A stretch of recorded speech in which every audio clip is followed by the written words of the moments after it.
네덜란드의 행정 수도인 헤이그. 이곳엔 아직도 한국 근대사의 아픔이 고스란히 간직되고 있다. 네덜란드 국회의사당으로 쓰이는 비넨호프. 이곳은 100년 전 세계 45개국 대표들이 모여 만국평화회의가 열렸던 장소이다. 당시 특사로 파견됐던 3명의 헤이그 밀사들, 이위종, 이상설, 이준, 그들이 온 곳이 바로 이 장소다. 네, 이 방이 이준 열사님 방으로 되어 있는데요. 당시 호텔이 8개 방이었고 현재 그대로 보존이 됐어요. 이곳에는 참여가 거부됐던 밀사들의 울분도 고스란히 보존돼 있다.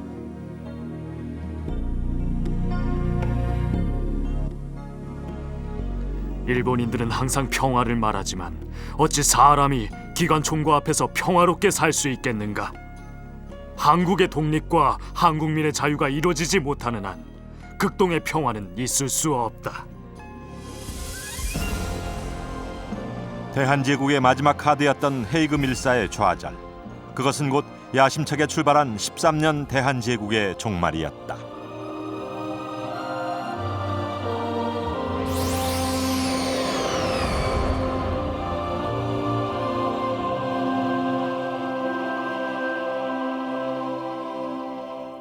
여러분은 대한제국에 대해서 얼마나 또 어떻게 알고 계십니까? 1897년에 선포된 대한제국은 한일병합으로 인해서 그 역사가 불과 13년밖에 지속되지 못했는데요. 그러나 우리 역사 최초의 근대 국가였다는 점에서 대한제국은 짧지만 큰 발자취를 남겼다고 할 수 있습니다. 대한제국이 선포되던 19세기 말은 세계 열강들의 아시아 공략이 최고조에 달했던 때였습니다. 조선의 경우 아래로는 일본이 한반도를 발판으로 대륙 진출의 야욕을 불태우고 있었고, 위에서는 만주 진출을 노리던 러시아가 일본을 견제하며 한반도에서의 영향력을 확대하기 위해 호시탐탐 기회를 노리고 있었습니다. 그러나 극동의 다른 나라들이 속수무책으로 열강의 손에 넘어가고 있던 그때 강대국들의 압박에 굴하지 않고 오히려 과감하게 자주 독립과 대제국의 기치를 내세웠던 게 바로 대한제국이었습니다. 오늘은 그동안 우리 역사에서 상대적으로 소홀히 해왔던 대한제국에 대해서 알아보겠습니다.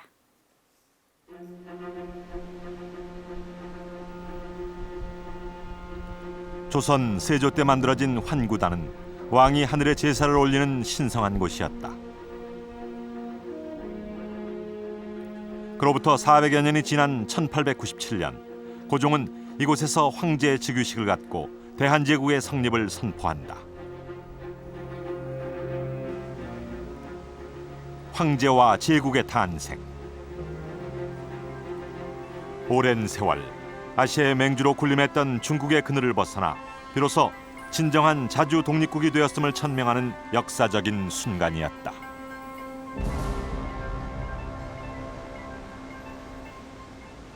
군주의 존어를 황제로 이렇게 교체함으로써 우리는 중국과 대등한 나라다. 달리 얘기하면은 온 이 지구상에 있는 여러 나라들과 똑같은 반열에 있는 동등한 자격을 가지고 있는 하나의 나라다. 이러한 그 대외적인 선언을 할 수 있는 그 장치가 되는 것이고, 대내적으로도 일반 국민들에게 자주 독립한 나라라는 것을 인식시켜주는 중요한 그 수단이죠. 고종의 황제국 선언은 당시 한반도를 둘러싼 복잡한 국제 정세를 돌파하기 위한 선언이었다. 1894년 일본은 조선의 대규모 군대를 파병한다. 한반도를 청일전쟁의 교두보로 삼기 위해서였다. 일본의 이러한 움직임에 촉각을 곤두세운 것은 만주 진출을 추진하고 있던 러시아였다. 청일 전쟁 후 일본이 요동까지 점령하자 러시아는 독일, 프랑스와 연합해 일본을 견제한다. 이것이 이른바 삼국 간섭이다. 바로 이때 을미사변이 일어난다. 친러시아 성향의 명성황후를 시해함으로써 일본에 불리해진 상황을 만회하려고 한 것이다. 주권의 상징이었던 궁궐마저 유린당하자 위협을 느낀 고종은 러시아 공사관으로 몸을 피한다. 을미사변 이듬해인 1896년 2월의 일이었다.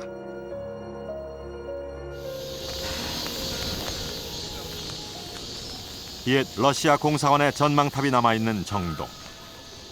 6,800평의 대지에 세워진 러시아 공사관은 외국 공사관 중 최대 규모였다. 당시 조선에서 러시아의 위상이 어느 정도였는지 알 수 있는 대목이다. 러시아 공사관의 흔적은 전망탑 뒤에도 남아있다. 건물 안으로 연결된 비밀 통로. 그것은 바로 아관 파천 당시 고종이 이용한 통로였다. 그렇다면 고종이 러시아 공사관을 택한 이유는 무엇일까? 그때 일본과의 관계에 있어서 가장 대립적인 관계였고, 또 일본이 조선에서 하는 행위에 대해서 가장 또 어떻게 보면 적대적인 어떤 입장에서 조선과 밀착한 이란 나라가 러시아였기 때문에 고종의 입장으로서는 어떻게 보면 러시아가 가장 적극적으로 지원을 해줄 의사가 있다. 조선이 러시아와 손을 잡자 일본의 기세는 상대적으로 약해졌고 고종은 이러한 안정 국면을 이용해 발빠르게 시국을 수습해 나간다. 그 첫 번째가 바로 친일 내각의 청산이었다. 전국에 친일 관료 체포령을 내림으로써 일본의 침략 가능성을 뿌리 뽑으려고 한 것이다. 그러나 러시아 공사관에서의 안정도 그리 오래가지는 못했다.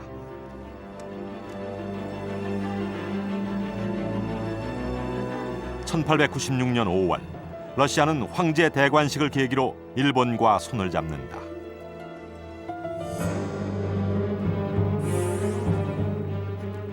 한반도에서 러시아의 정치적 우위를 인정하는 대신 일본군의 한반도 주둔을 허용하는 로마노프 야마가타 협정이 체결된 것이다. 고종의 심기를 불편하게 한 것은 그뿐만이 아니었다.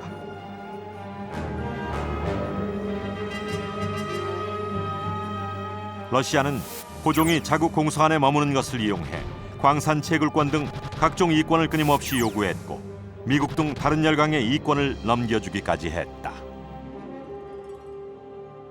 고종이 1년 동안 러시아 공사관에 머물다가 환궁을 결심하는 것은 이러한 러시아 측의 내정 간섭, 이권 침탈에 대한 반발 심리가 있었지 않나 이렇게 생각이 됩니다. 고종으로서는 일본을 견제할 열강으로서 러시아에 의존하기는 하지만 러시아가 그 이상으로 한반도를 보국화하려고 한다거나 또는 이권을 침탈하려고 한다거나 그런 경우에는 러시아로부터 이제 한 발 빼서 독립을 선언하고자 하는 그런 의지가 있는 것이죠. 러시아마저 믿을 수 없었던 상황. 고종은 새로운 준비를 하게 된다. 독립신문에 창간 비용을 전액 지원하는 등 자주 독립에 대한 의지를 적극적으로 표방한다.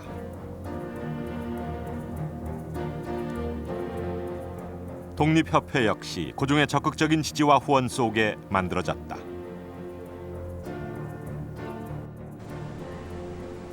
그러한 일환으로 고종은 새로운 결심을 하게 되는데 그동안 몸담았던 러시아 대사관을 떠나 지금의 덕수궁인 경운궁으로 돌아온다.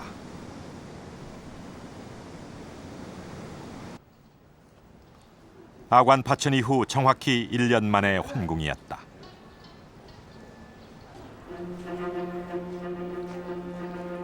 고종의 환궁은 국민들에게 안도감을 주는 동시에 새로운 시대를 예고하는 신호탄이었다.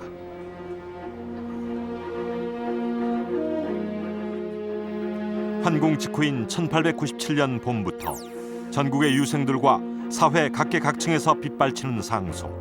이것은 고종이 기획한 이벤트였다.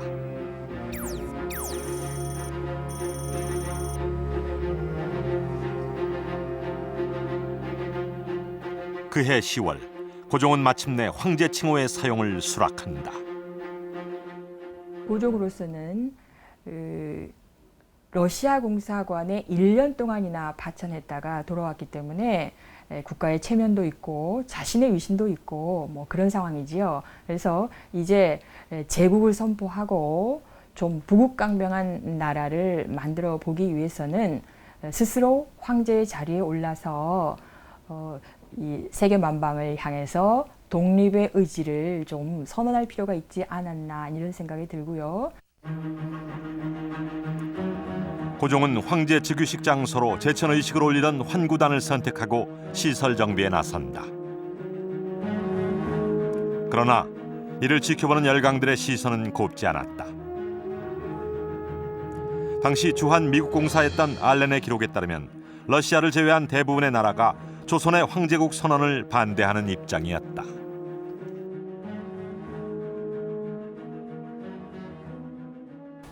조선이 이러한 조치를 취하는 의도가 뭐냐? 대외적으로 자주 독립을 선언하겠다는 거죠. 이건 뭐냐? 일본이든 청국이든 러시아든 그 어떤 나라든 조선의 내정에 대해서 왈가왈부하지 말아라. 개입하지 말아라. 그러니까 사실은 뭐 여러 가지 이권을 확보해 나가려고 하는 여러 나라들 입장에서 또 상인들을 진출시키고 또 선교사들을 보내오고 또 이권을 확보해 나가려고 하는 각 나라들 입장에서는 우리 보고 가만히 있으라고 하는 얘기니까 기분이 좋을 리가 없죠. 황제 즉위식 이후에 있을 아련식 참석 여부를 놓고 각국 공사들의 대책회의가 열릴 정도로 당시 열강들의 분위기는 비협조적이었다. 그때 러시아 공사했던 스페이어가 황제의 지위를 공식적으로 인정하지 않는다는 조건을 제시했고 각국 공사들은 고민 끝에 참석을 결정한다.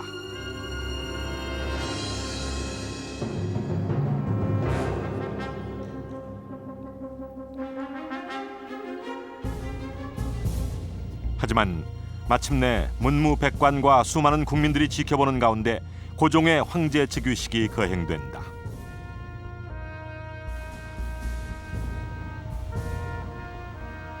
하늘의 뜻을 받들었던 환구단에서 황제의 탄생을 알리는 제천의식이 치러지고 고종은 조선 최초의 황제로서 당당히 즉위단에 올랐다. 황제국을 선언한 조선이 자신의 목소리를 내는 것을 못마땅하게 여겼던 각국 공사들도 황제가 된 고종 앞에 머리를 숙였다.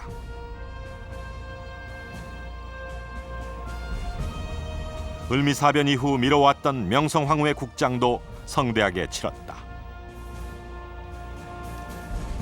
그리고 사대주의의 상징이었던 영은문을 헐고 그 자리에 독립문을 세웠다.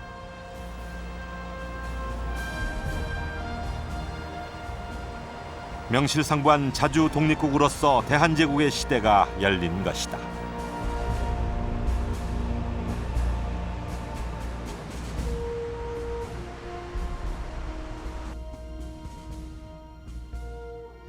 독립문은 그동안 독립협회에서 세운 것으로 알려져 왔지만 실질적으로 건축을 주도한 것은 대한제국 정부였습니다. 말하자면 이 독립문은 이제 막 탄생한 대한제국의 자주독립에 대한 염원과 의지가 담긴 상징물인 것이죠. 이렇게 대내외적으로 자주독립국임을 천명하면서 세계 열강들 사이에서 대한제국의 위상도 크게 달라지는데요. 러시아와 일본은 황제의 칙서를 통해서 대한제국 황제라는 존호를 사용하고 영국의 경우 주한 영국 영사를 공사로 승격시킴으로써 대한제국의 존재를 공식적으로 인정하게 됩니다. 실제 대한제국이 들어서면서 많은 변화가 시작됩니다. 그 첫 번째가 바로 수도인 한성의 도시 개조 사업입니다. 황제국의 위상에 걸맞게 수도 한성을 근대 도시로 바꾸는 작업이었습니다.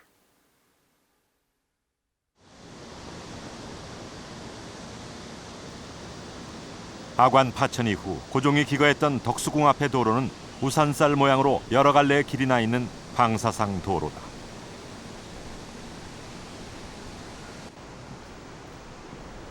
남대문, 광화문, 명동, 종로 등 주요 도심으로 진출할 수 있는 길이 뚫려 있어 서울 시내에서도 교통의 흐름이 가장 많은 곳 중 하나다.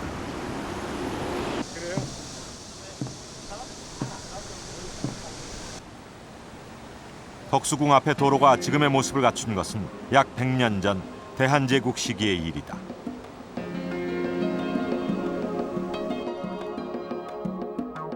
대한제국이 들어서기 5년 전인 1892년만 해도 덕수궁 주변에서 대로라고 부를 만한 큰 도로는 덕수궁과 일직선상에 있는 도로 하나가 전부였다.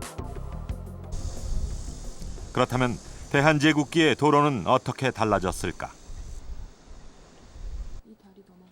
여기 이 정도에 최근 학계에서는 대한제국 시기 한성의 도로 정비 사업에 대한 연구가 활발하게 이루어지고 있다. 한 사람 머릿속에는 도시 개조를 볼 때 도로의 변화를 중심으로 보는 게 아주 효율적인 방법이라고 생각합니다.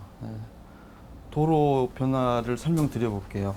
홀린 도로 인 것이 1903년에 한성 지도를 바탕으로 당시 정비된 도로를 복원해 보았다.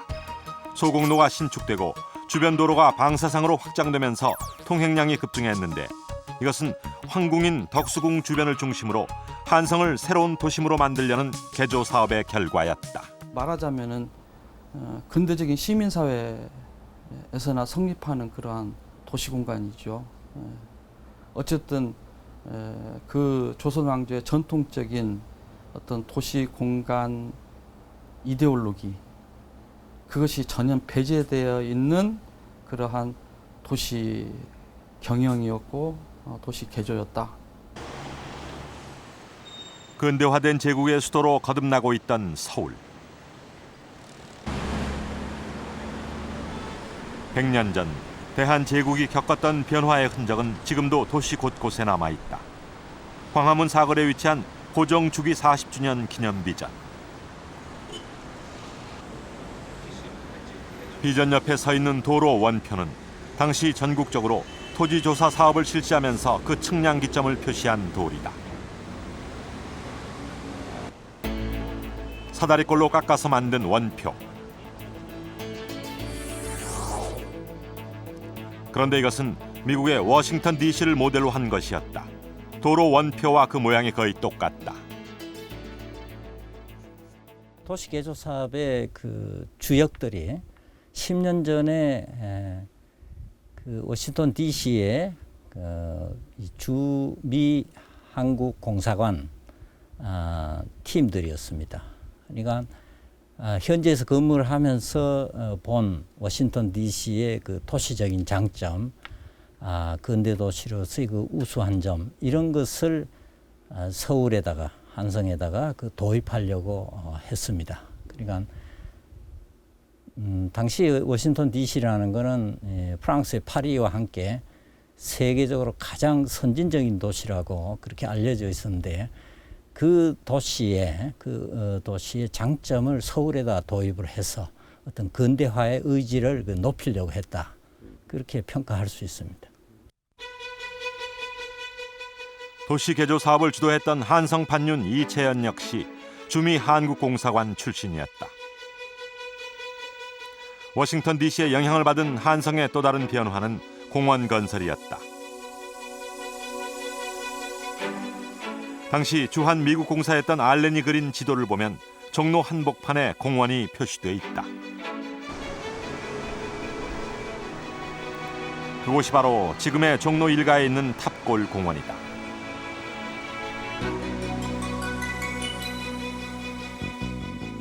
대한제국 이전까지 조선에는 공원이라는 개념 자체가 없었다. 당시 탑골공원 부지는 원각사지 10층 석탑 주변으로 주택가가 둘러선 모습이었다.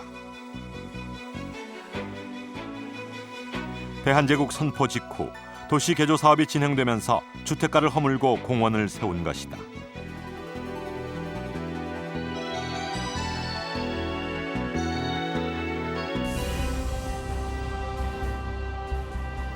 그러나 한성에 일어난 가장 놀라운 변화는 전기의 도입이었다.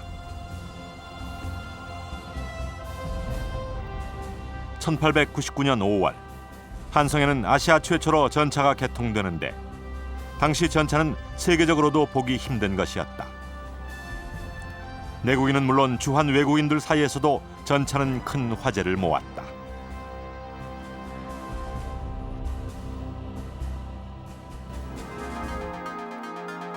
동대문에서 종로까지 운행하던 전차는 전차 타기를 즐기다 가산을 탕진한다는 유행어가 나올 정도로 승객이 많아지자 노선이 대폭 증설됐다. 주한 이탈리아 대사였던 로제티는 당시의 상황을 이렇게 기록하고 있다.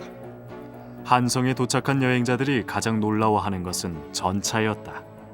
완벽하게 관리된 전차는 한성 주변의 성 외곽까지 연결되고 있다. 전차로 인해서 한성은 근대적 교통수단을 갖춘 극동 최초의 도시라는 명예를 얻었다. 전차 이용률이 높아지면서 발전소도 증설됐다. 그러나 전차의 운행은 오후 6시까지였고 그 이후에는 전기를 만들어도 쓸 곳이 없었다.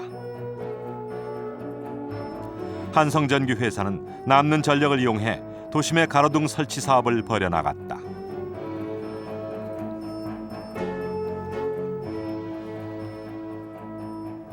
종로를 중심으로 시작된 가로등 사업은 정동, 진고개로 확산되며 한성의 밤을 환하게 밝혔다.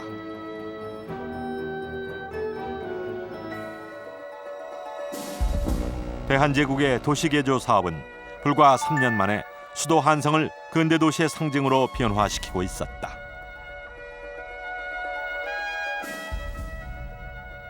이전까지는 가장 지저분한 도시였던 서울이 이제는 극동의 가장 깨끗한 도시로 변모해가고 있는 중이다. 대한제국의 도시개조 사업. 그것은 자력으로도 얼마든지 황제국에 어울리는 근대화를 이룰 수 있다는 자신감의 표현이었다.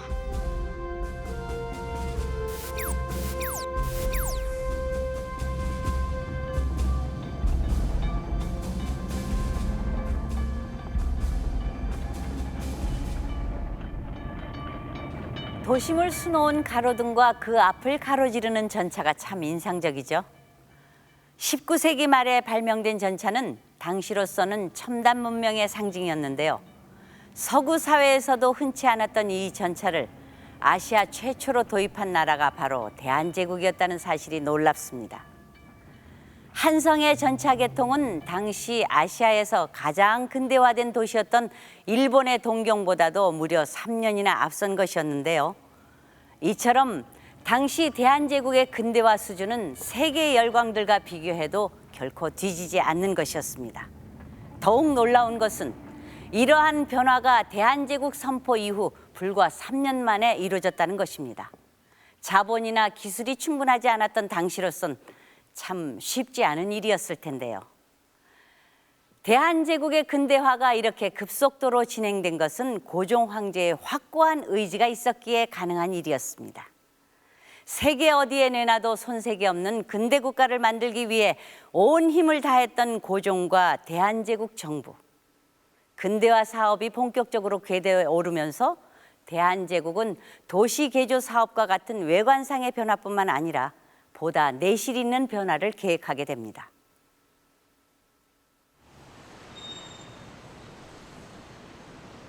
서울의 대표적인 번화가 중 하나인 소공동. 은행과 주요 관공서, 회사 건물들이 가득한 이곳이 지금의 모습을 갖추기 시작한 건 역시 대한제국 시기였다.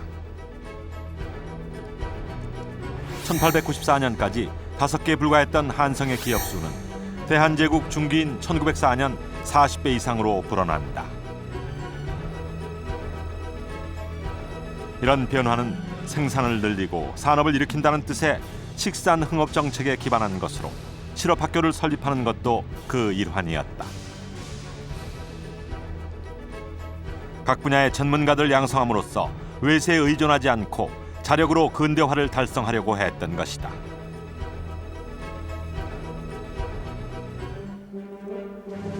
변화를 주도한 것은 15개 달하는 왕실 부속기관을 통괄하던 국내부였다. 1895년 163명이 소속돼 있던 국내부는 대한제국기에 들어서면서 정원 500여 명의 방대한 기구로 확대된다. 관료의 선발 기준도 크게 달라졌다. 주로 왕실 친인척들을 기용했던 과거와 달리 보부상 출신으로 국내부 최고의 자리에 오른 이영익처럼 신분보다는 능력 위주로 인물을 뽑았다. 이러한 파격적인 인사는 근대 문물과 실무에 능한 신흥관료 세력을 조직하기 위해서였다.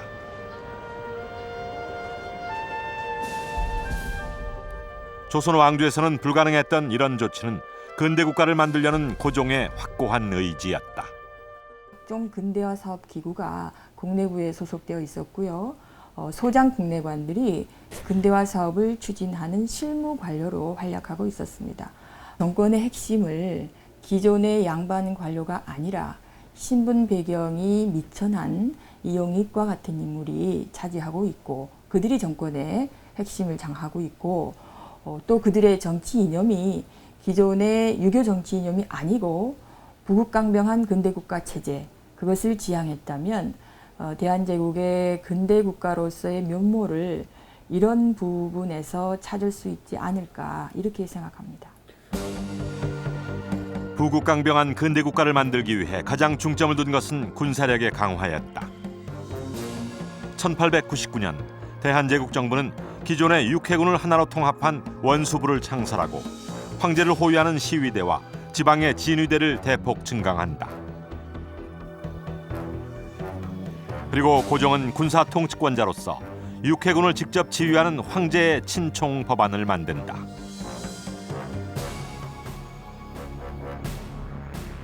군사력 강화는 대한제국 선포 이전부터 고종의 가장 큰 관심사 중 하나였다. 1893년 국내 최초의 해군사관학교를 설립한 것도 그 일환이었다.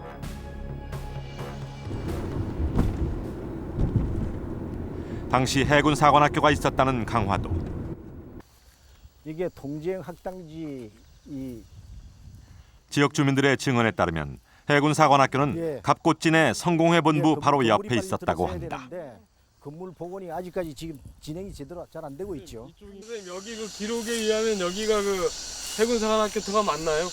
틀림없죠. 틀림없이. 예. 모닝컴에 이제 보고한 내용 중에 그 조그만 돌을 던지면 해군사관학교, 우리 교회에서 해군사관학교에 그 떨어진다. 돌을 던지면 그 가까운 위치에 있다.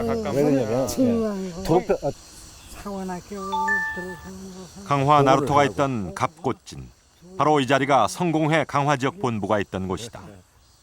주민들의 증언대로라면 그 옆에 공터가 해군사관학교 자리가 된다. 그래도 일단 저 표시판도 세워놨네요. 네. 여기 보면은 인근 마을에는 영국인 교관의 집도 남아 있다. 그 둘레에 담장이 쳐져가지고 코렐데이가 1894년 4월부터 1896년 5월까지 만 2년간 살던 관사입니다. 코렐데이의 자택이죠. 그리고 요 왼편에 보이는 요 집이 제임스 카티스 하사관 부부가 살던 집이야. 따라서 지금 현재 근대적인 군사훈련의 필요성을 느낀 고종은 세계 최강의 해군을 자랑하던 영국에 교관의 파견을 요청했고, 해군 대위인 코렐과 하사관 허치슨이 이곳 강화도에 들어와 해군 사관 생도들의 훈련을 맡게 된 것이다. 대한제국 외교문서에는 당시의 고용계약 내용이 자세히 나와 있다. 문서에 따르면 계약 기간은 2년, 연봉은 5,000원을 주기로 돼 있다.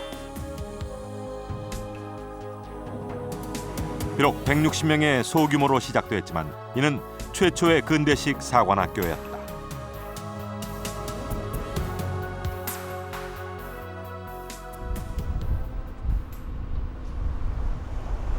그 후 새로운 군사력 강화 방안을 모색하던 고종이 선택한 것은 바로 군함의 구입이었다.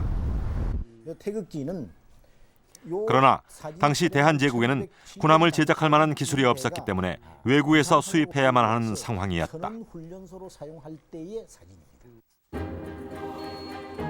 1903년 고종은 길이 105m, 무게 3,000톤에 달하는 거대한 함선을 구입하게 된다. 그것이 바로 국내 최초의 근대식 군함인 양무호다. 양무호는 1888년 2월 영국 미드스버그의 딕슨사에서 만든 화물선입니다. 1894년 일본 미쓰이 물산이 미익계 탄광의 석탄을 홍콩에 수송하기 위해서 수출용으로 수송하기 위해서 도입한 석탄 운반선입니다. 일본의 대규모 무역회사였던 미쓰이 물산. 자료실인 미쓰이 문고에는 양모를 팔 당시의 상황을 기록한 중역 회의록이 보존돼 있다.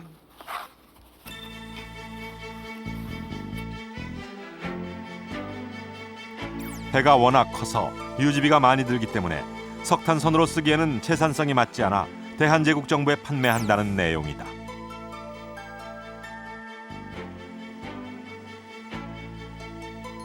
판매 가격은 무려 55만 엔에 달했다. 양모 구입 가격 55만 엔은 당시 우리나라 돈으로는 2배인 110만 원에 해당됩니다. 지금 물가하고 정확하게 비교하기는 좀 어려운데 당시 예산하고 비교를 보면요. 1903년 정부 예산 총액이 1,000만 원이 조금 넘었습니다. 거기에 10%가 넘죠. 그리고 당시 국방 예산 총액이 400만 원이 조금 넘었는데 그것의 4분의 1이 넘는 그런 금액입니다. 병인 양요를 시작으로 한반도를 공격해온 서양의 군함 앞에 조선 군대는 속수무책이었다. 외세로부터 나라를 지키기 위해서는 반드시 군함을 마련해야 한다는 것이 당시 고종의 생각이었을 것이다.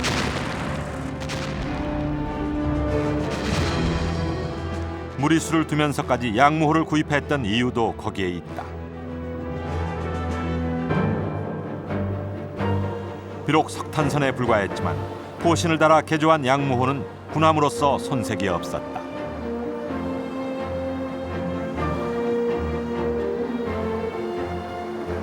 우리 역사 최초의 근대식 군함이었던 양무호. 그것은 대한제국의 부국강병과 자주국방 정책의 상징이었다.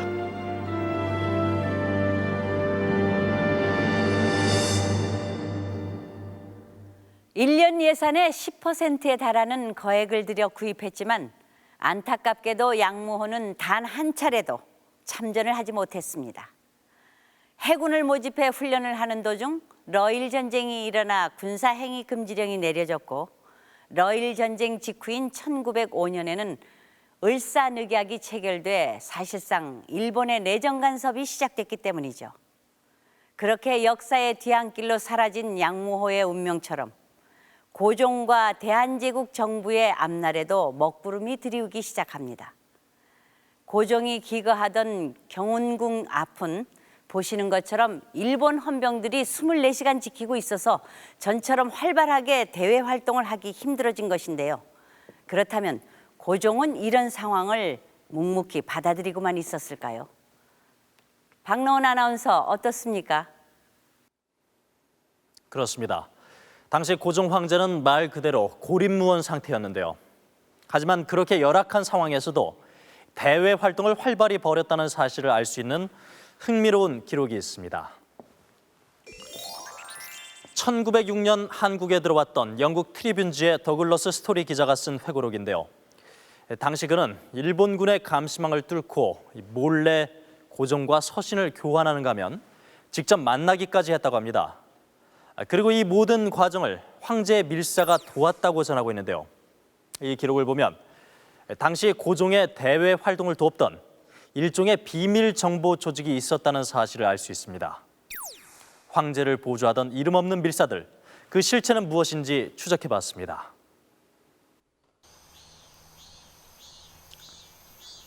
조선시대 왕실의 책들이 보관돼 있는 장서각.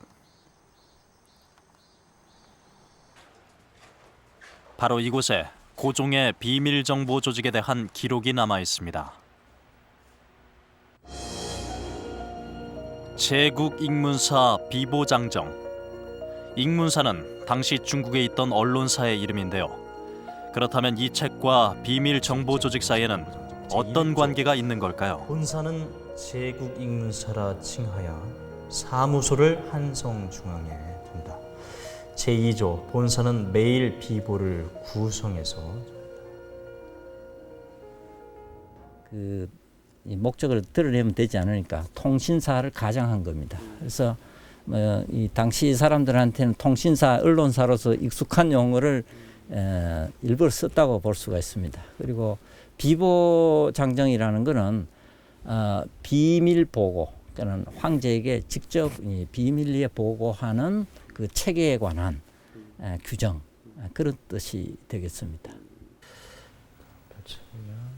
1902년에 창설된 것으로 알려진 제국익문사. 조직의 운영 방식과 규정을 기록해 놓은 이 책에는 조직원의 구성과 임무도 자세히 나와 있는데요.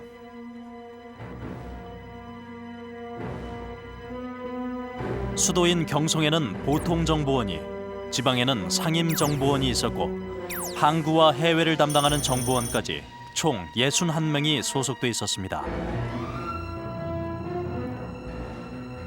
이들은 외국인의 왕래가 잦은 국내 개항장은 물론 일본과 중국, 러시아까지 진출해 있었는데요.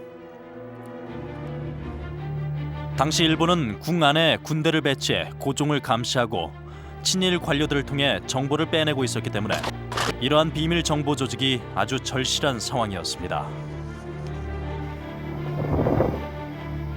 그렇다면 제국익문사 정보원들의 주요 임무는 무엇이었을까요? 그 첫 번째는 바로 일본인과 접촉하는 고위 관료들의 감시였습니다. 한편 정보원들은 항구에 드나드는 각국의 군함과 사람들의 동정을 파악하기도 했는데요. 외국 군대의 침공 움직임이나 당시 일본인들이 자주 저질렀던 가짜 화폐 유통 등을 감시하기 위해서였습니다. 이것이 바로 정보원들의 두 번째 임무였던 것이죠.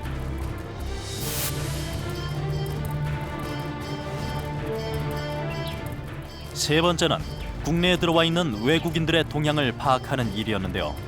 특히 주한 외국 공사관은 각국의 고급 정보를 탐지할 수 있어서 정보원들의 주요 활동 무대가 되기도 했습니다.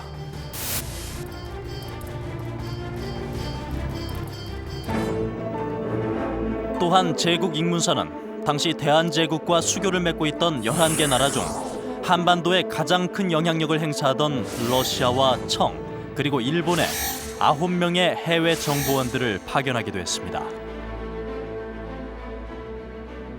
한마디로 이 국가 기밀과 그 외국의 정체의 변화를 탐지하는 하나의 정보기관이었습니다. 이 당시에 이 대한제국이 겪고 있었던 그 현실 중에 하나 중요한 것은 정부 내에 중요한 결정의 정보들이 밖으로 흘러나오고 있었습니다. 특히 그 일본 측에서 굉장히 그 강한 아주 치밀한 첩보전을 하고 있었기 때문에 그걸 차단하기 위한 그러한 그 정부 기밀 유지의 목적도 있었고, 또 동시에 세계 정세가 어떻게 돌아가고 있는지 이걸 파악하는 것이 바른 정책을 결정하는 이 중요한 조건이었으니까 이 두 가지를 실현시키기 위해서 이 1900년대 들어와서 황제 직속 기관으로 비밀리에 구성을 해서 가동을 했습니다. 특히 일본에는 4명이나 되는 정보원을 배치했는데요. 이들은 일본 주요 도시에서 활동하며 일본의 정책 방향, 군 부대의 움직임 등을 파악하는 데 주력했습니다. 근대사 최초의 국가정보기관이었던 제국익문사의 정보원들은 국내는 물론 일본과 청나라, 러시아, 또 멀리 유럽에까지 파견돼 활발한 활동을 펼쳤습니다. 이만한 조직을 운영하자면 그 정보원들의 활동비나 체류비 등 비용이 만만치 않았을 텐데요. 그렇다면 과연 제국익문사의 운영비는 어디서 조달이 됐을까요? 그 비밀이 이곳 규장각 안에 있습니다. 첫 번째 단서는 왕실 운영비를 기록한 내장원 회계책에 있었습니다. 7년, 그러니까 1903년이 되면은 이 수입과 지출이 크게 늘어납니다. 그래서 이게 이제 수입 부분인데요. 항목이 쭉 나오고 그다음에 지출 항목이 이렇게 많아집니다. 대한제국기에 들어 이전보다 수입과 지출이 크게 늘어났다는 얘기인데요. 1897년 약 17만 냥에 불과했던 왕실 수입은 대한제국 중기에는 무려 180배 가까이 늘어납니다. 그렇다면 그 돈은 전부 어디에 쓰였을까요? 전문 3만 양을 계좌표에 의거해서 궁궐로 내입했다, 궁궐로 들여갔다라는 기록이 있지 않습니까? 궁궐로 들어갔다고 기록만 돼 있고 전체 지출 내역의 40%를 차지하고 있는 내입. 내입은 황제의 명령으로 사용된 자금인데요. 다른 지출 항목들과 달리 출처를 적지 않아 어디에 쓴 돈인지 알기 어렵습니다. 내입된 자금 중에 상당 부분은 그 금괴 또는 은괴로 저장이 됐거나 아니면은 그 외국 은행이나 이런 데 저장된 것도 많이 있습니다. 그래가지고 일단 유사시에 사용하기 위해서 비자금과 같은 그런 기능을 했다고 생각이 됩니다. 그래서 제국익문사가 활동을 했다고 하면은 그런 비자금에서 활동 자금이 나왔으리라고 추정을 해볼 수가 있는 거죠. 황실 자금 중에는 아예 장부에 기록되지 않은 돈도 있었는데 바로 해외은행에 예치된 예금이었습니다. 당시 대한제국 황실은 상해 로청은행에 40만 양, 덕화은행에 25만 불의 예금을 갖고 있었는데 이 돈 역시 익문사의 비자금으로 추정되고 있습니다. 제국익문사는 정부 관리에도 엄격한 기준을 적용했는데요. 그중 하나가 화학비사법입니다. 여기에 문서가 있습니다. 이렇게 종이만 있고 글자는 보이지 않는데요. 제국익문사의 운영지침 비보장정에 따르면 문서는 묵사법, 즉 붓글씨가 아닌 화학비사법으로 작성하라고 되어 있습니다. 이 문서 역시 화학비사법으로 작성이 된 건데요. 한번 종이를 불에 쬐 보겠습니다.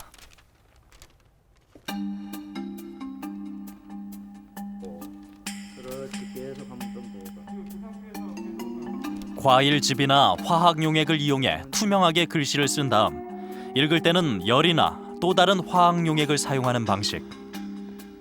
이것이 바로 화학비사법의 비밀이었습니다.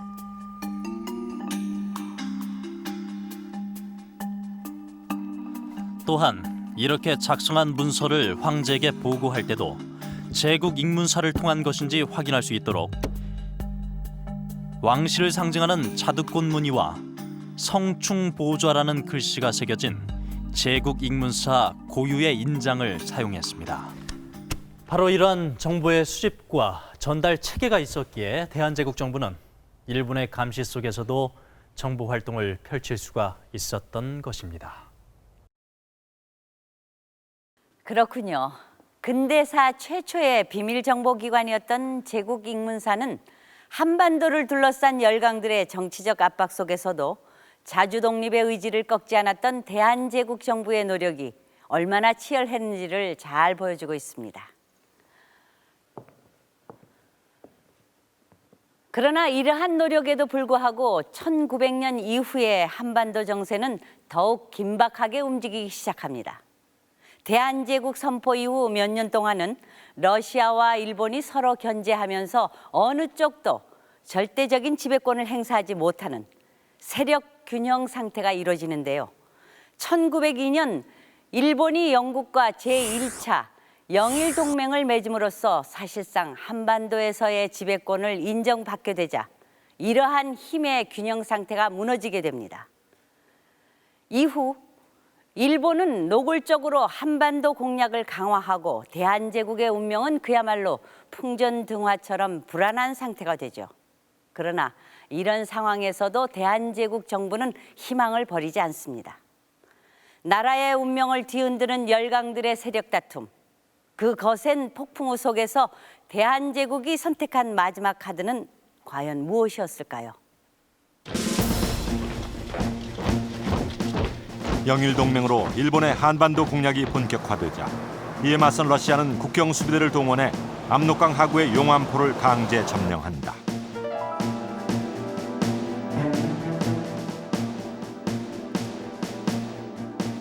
러일 양국 간의 팽팽한 전운이 감돌기 시작하면서 한반도를 둘러싼 국제 정세는 더욱 긴박하게 흘러간다.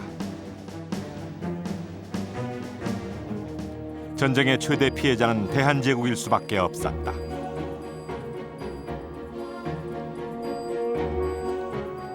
고종 황제 앞에는 최소한 한반도가 전장이 되는 것만은 막아야 하는 절체절명의 과제가 놓여 있었다. 1903년 8월 고종은 러시아 황제에게 친서를 보낸다. 러일 전쟁이 일어날 경우 러시아와 대한제국이 동맹을 맺어 일본에 대응하자는 내용. 그러나 러시아 황제는 이 제안을 거절한다. 미국에도 러일 전쟁을 막아달라는 친서를 보냈지만 답변을 얻지 못하기는 마찬가지였다.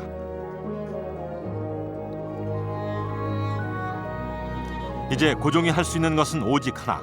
그것은 전시 중립국 선언이었다.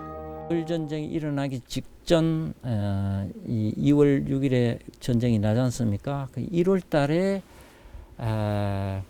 그 러시아를 통한 그 일본에 대한 교섭이 거부되는 걸 보고서 아주 긴박한 러시아와 전쟁이 곧 일어나겠다는 걸 판단을 하고서 1월 달에 그 전쟁이 일어나기 전에 열강국들을 상대로 해서 중립국을 선언을 하죠. 그러나 열강 중 그 누구도 대한제국의 중립국 선언을 인정하지 않았고 끝내 전쟁이 일어나고 만다.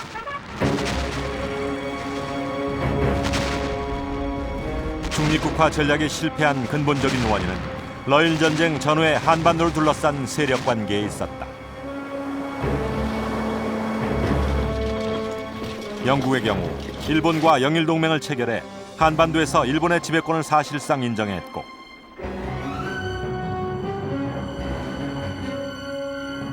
미국 역시 가스라 테프트 조약으로 아시아에서의 이권을 일본과 나눠 가진 상태였다.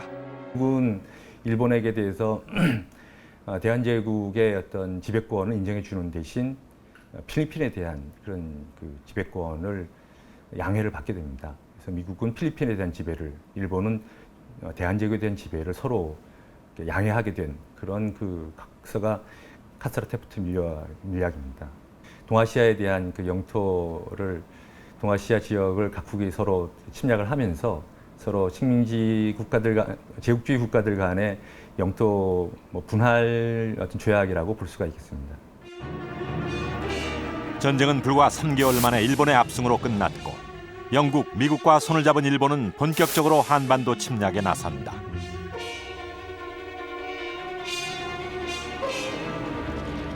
한반도에 군대를 주둔시켜 군사 강점 상태를 만든 일본은 보호국이라는 명목으로 한국의 주권을 하나씩 박탈하기 시작합니다.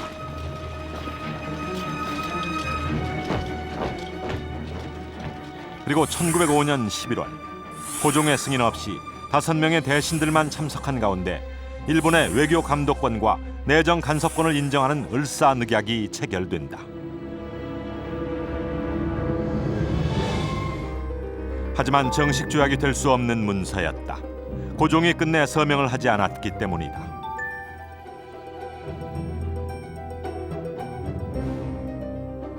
고종은 을사늑약의 불법성을 알리는 친서를 세계 각국 정상들에게 보냈지만 힘이 될 만한 우군을 얻지 못한다. 을사조약에 대해서 고종은 시종일관 자신이 동의하지 않았고 일본의 강압에 의해서 체결되었기 때문에 무효라고 열강의 원수들에게, 열강 9개국 원수들에게 친서를 보내기도 했습니다.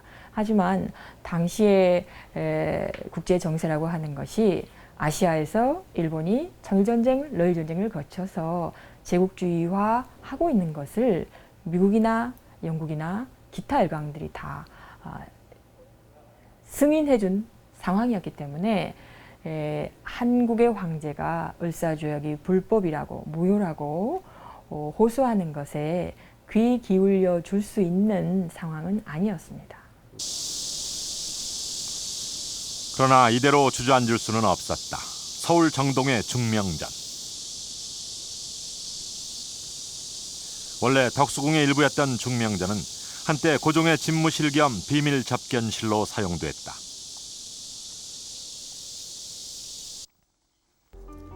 미로처럼 얽힌 통로와 밀실이 들어서 있는 건물 지하. 1907년 어느 봄날 고종은 이곳에서 3명의 충직한 신하를 만나 친서를 전달한다. 을사늑약 이후 대한제국이 일본의 식민지가 됐다고 판단해 주한 공사관을 모두 철수시켰던 세계 열강을 향해 을사늑약의 부당성을 호소하는 내용이었다.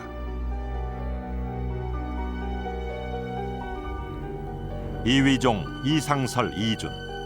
당시 고종이 만난 3명의 신하들은 특사 자격으로 헤이그 만국평화회의에 파견된다. 고종 황제가 네덜란드 만국평화회의에 특사를 파견하게 된 것은 일본의 국가원 침탈에 대한 최후의 저항 방법이라고 그렇게 할 수 있겠습니다. 헤이그로 가는 길은 지구 반바퀴를 돌아야 하는 긴 여정이었다. 3인의 특사는 용종에서 블라디보스톡으로 다시 상트페테르부르크를 거쳐 헤이그에 도착한다. 서울을 출발한 지 35일 만의 일이었다.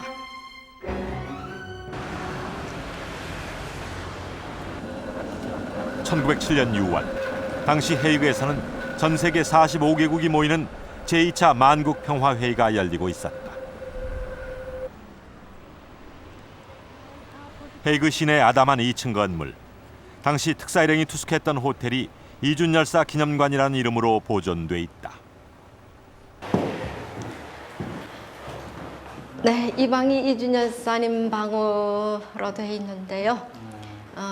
당시 호텔이 8개 방이었고 현재 그대로 보존이 됐어요. 이 방이 제일 큽니다. 낯선 땅 그리고 낯선 사람들. 그러나 이들에게는 여독을 풀 만한 여유조차 없었다. 먼 길을 달려온 단 하나의 이유. 그것은 을사늑약은 무효이며 대한제국은 여전히 자주 독립국임을 세계 대표들에게 알리는 일이었다. 그러나 특사 일행이 헤이그에 도착했을 때는 만국평화회의가 개막한 지 이미 열흘이나 지난 뒤였다. 3인의 특사는 서둘러 만국평화회의장으로 향했다. 네덜란드 국회의사당으로 쓰이고 있는 바로 이 건물 안에서 각국 대표들의 회담이 열리고 있었다. 그러나 그곳에 대한제국 특사들의 자리는 없었다.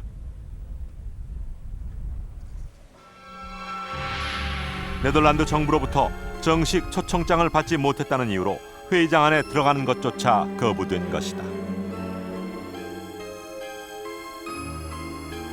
그러나 1년 전에 발행된 초청국 명단에는 한국의 이름이 분명히 올라 있다. 그렇다면 초청 명단이 번복된 이유는 무엇일까?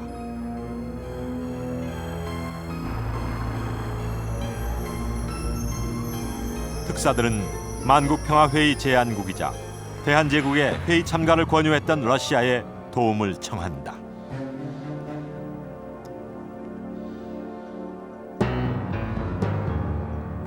그러나 러시아 대사이자 평화회의 의장이었던 넬리도프는 면담을 거부한다.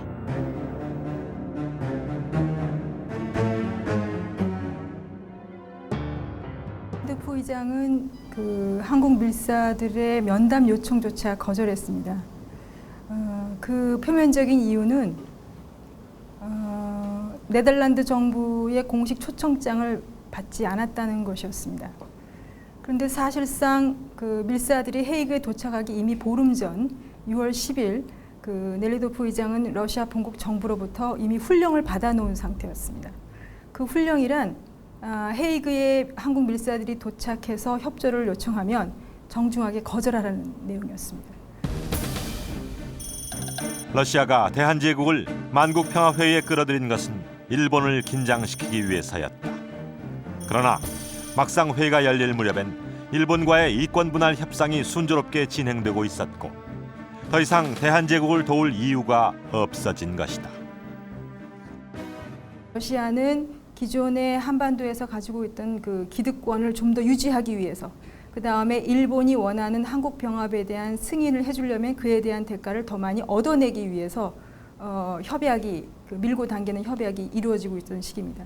그런데 헤이그 평화회의가 열리는 바로 그 시점에는 협약 체결, 1차 러일 협약이 이미 그 성사 단계에 와 있었기 때문에 러시아의 입장이 바뀐 것이죠. 개최국인 네덜란드 역시 회의에 참석하게 해달라는 특사들의 요청을 거절했다. 일본과 긴밀한 관계를 유지하던 미국 등의 열강들도 마찬가지였다. 단 한 명의 아군도 얻지 못한 특사들이 할 수 있는 일은 세계 언론을 향해 대한제국의 현실을 호소하는 것이 전부였다.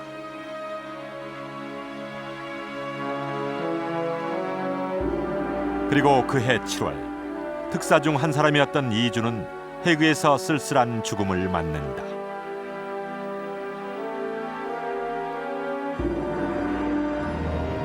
일본의 감시하에 있던 고종 역시 헤이그 특사 사건의 파장으로 강제 퇴위된다. 자주 독립과 부국 강병의 기치를 내걸고 탄생했던 대한제국. 그 13년의 꿈도 역사의 뒤안길로 사라지고 말았다. 제국주의 열강들의 주권 침탈 위협이 끊이지 않았던 대한제국 13년. 미국인 선교사 헐버트는 그에 져서 한국평론에서 당시 상황을 이렇게 기록하고 있습니다. 비록 시작에 불과하지만 1904년 현재 성취된 것만 가지고 보더라도 대한제국이 진보하지 않았기 때문에 외국 열강이 대한제국을 강점해야 한다는 주장을 논박할 수 있다.